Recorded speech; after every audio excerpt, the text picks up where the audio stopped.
अस्सलाम वालेकुम संगत, क्या हाल है? ठीक हो, खुश हो? अच्छा संगत, रसल खाने मुर्गी को विका हुआ है देसी दसा है। ये देखो ये अंडे लग चलाते हैं।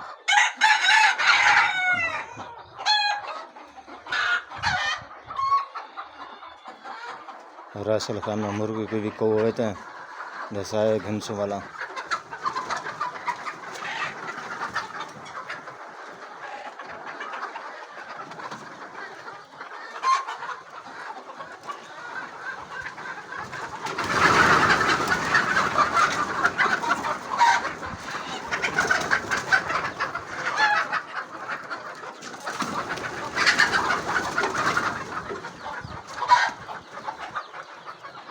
ये बच्चे हैं, ये निकड़े बच्चे थे ना मकीने से रखे हैं भला वडे सरे थी हमने बेगे पे गए।